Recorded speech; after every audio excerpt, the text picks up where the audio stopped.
Okay, students, good morning. Today we will be learning lesson number 4, that is from the diary of Anne Frank. Anne Frank की diary से ये कुछ अंश लिया गया है, तो इसके बारे में आज हम देखते हैं। ये जो from the diary of Anne Frank है, it is written by Anne Frank.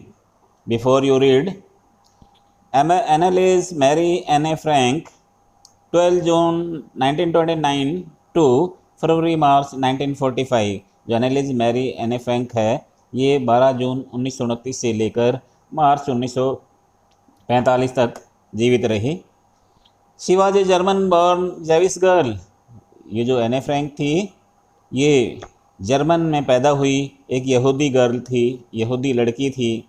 Who wrote while in hiding with her family and 4 friends in Amsterdam during the German occupation of the Netherland in world war second. जब दूसरा विश्व युद्ध चल रहा था, तो जर्मनियों ने आकर नीदरलैंड में अपनी बस्तियां डाल ली। तो ये एने फ्रैंक जो है, अपने परिवार और 4 दोस्तों के साथ अपने आप को छुपाने के लिए एम्स्टरडैम में गई।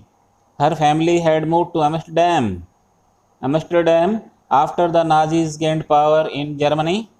जो उसका परिवार, अपने परिवार के साथ वो एम्स्टरडैम में चली गई जब वहाँ पर जर्मनी के अंदर नाजियों ने अपना बहुमत पा लिया। But were trapped when the Nazis occupation extended into the Netherland. लेकिन उस समय ये पकड़े गए जब नाजी व्यवसाय नीदरलैंड में काफ़ी विकसित हो चुके थे, तब वो पकड़े गए। As persecutions against the Jewish population increased. जैसे ही पीड़ा थी यहूदियों के प्रति, यहूदियों के विरोध में जब बढ़ती चली गई, the family went into hiding in July 1942।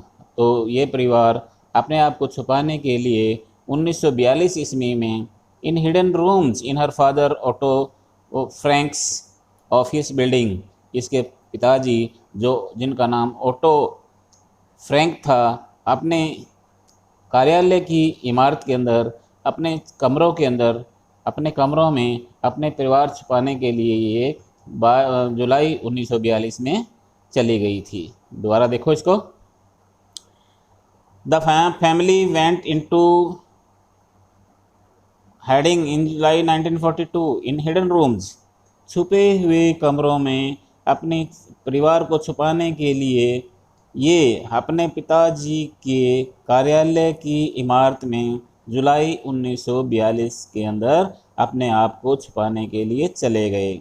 After 2 years in hiding, अपने आप को स्वयं को छुपाने के 2 साल के बाद, the group was betrayed and transported to the concentration camp system. ये जो इस समूह को धोखा दिया गया और इनको वहाँ पर, जहाँ पर जो अपने ये प्रिजनर ऑफ वार होते हैं, जो कैदी होते हैं, कैदियों को रखने के कैंप जो होते हैं, उनकी तरफ इनको ले जाया गया। यानी उनके अंदर इनको ले जाकर बसा दिया गया ताकि ये लोग कैदियों की तरह रहें। वेयर एने died of typhus in बर्गन Belsen. जहाँ पर एने जो है टाइफस की बीमारी से बर्गन बेल्सन के अंदर अपनी बहन के साथ, with in days of her sister, अपनी बहन के दिनों के साथ वहाँ पर मर गई थी। मार्गेट फ्रैंक, और इसकी बहन का नाम मार्गोट फ्रैंक था। हर फादर ऑटो, उसके पिताजी जो इसका नाम ऑटो था, the only survivor of the group, इस समूह में केवल अकेले ही बचे थे।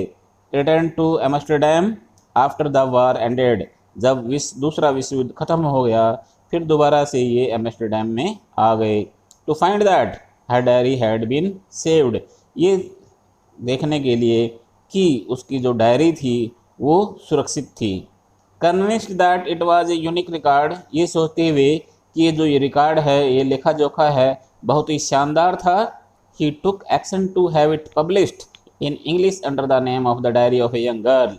उन्होंने क्या किया, इनको इस रिकॉर्ड को अंग्रेजी भाषा में प्रकाशित करवाने के लिए और इसका नाम diary of a young girl देने के लिए पूरी कोशिश की थी। The diary was given to Anne Frank for her 13th birthday. ये जो डायरी थी ये एने फ्रैंक के 13वें जन्म दिवस पर दी गई थी। And chronicles the events of her life from 12 June 1945 until it's final entry of 1 August 1944।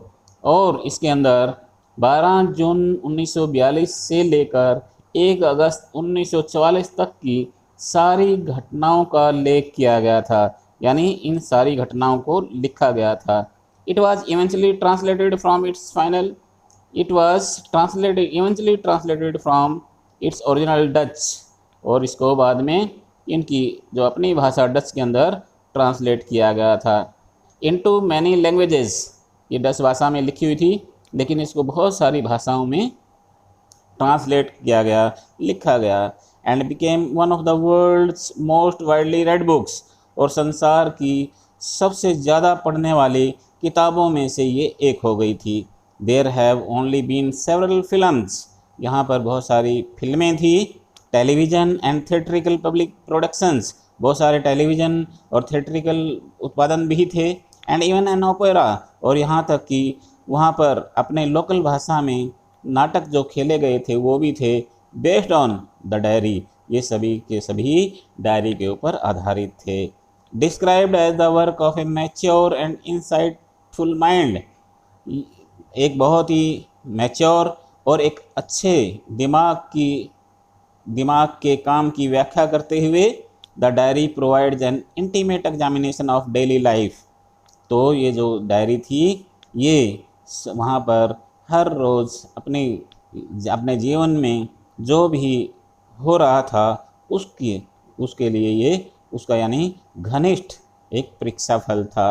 Under Nazis occupation, जो नाजियों का व्यवसाय था उसके अधीन उनके जीवन में जो भी घट रहा था उसको अच्छी तरह से ये शानदार ढंग से व्याख्या कर रही थी डायरी। एने Frank has become one of the most renowned. एने फ्रैंक जो है वो संसार के अंदर एक प्रसिद्ध बन गई, मुख्य बन गई। And discussed of the Holocaust victims, और उन्होंने जितने भी वहाँ पर पीड़ाएं थी, जितने भी सर्वविनाशकारी जितनी भी घटनाएं थी उनको बड़ी अच्छी तरह से लिखा था। बच्चों ये सारी की सारी जो एने फ्रैंक की एक छोटी सी समरी थी कि वो कहाँ पैदा हुई थी, पिता का क्या नाम था, कब उसका जन्म हुआ था, कौन से वो देश में रह रही थी, क्यों उन्होंने डायरी लिखी थी, कहाँ पर वो छुपे थे, ये सारी की सारी बातें इसमें लिखी हुई थी। So please revise this summary for today and tomorrow we will go for the lesson line by line. Thank you and have a nice day.